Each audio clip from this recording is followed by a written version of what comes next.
War, persecution, violence, and human rights abuses, these are the main reasons why people had to flee their homes. According to the UN Refugee Agency, the number of displaced persons in 2022 stood at a record 110 million.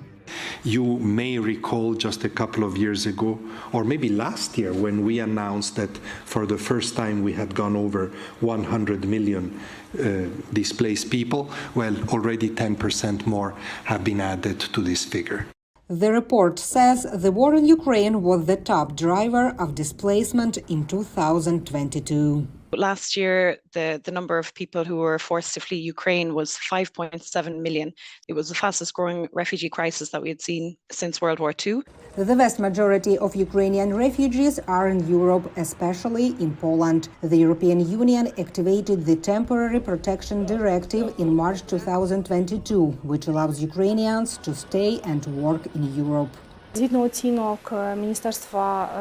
According to estimates of the Ministry of Social Policy of Poland, about 1.4 million Ukrainian citizens received temporary protection status, and about 900,000 of these have found a job as of February-March of this year. Many Ukrainian refugees have a high level of education, and that has helped many of them land good jobs in Europe. The percentage of Ukrainian refugees with a university degree is very high, and this gives them an advantage in adapting to the EU labor market. Also, they most likely know English or other foreign languages. But even though Ukrainians are welcomed in Europe, the United States, and Canada, some still face many challenges. The majority of the refugees fleeing Ukraine are women and children. So even things as simple as accessing childcare to enable women to work, this is a huge obstacle that a lot of people are facing. A survey by the Ukrainian Center for Economic Strategy says Ukrainian refugees are also suffering income losses.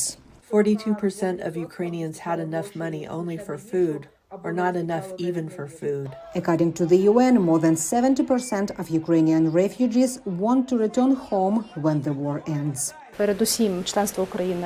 For many, it's important that Ukraine have European Union and NATO memberships. Ukrainians want to be sure the war situation doesn't happen again.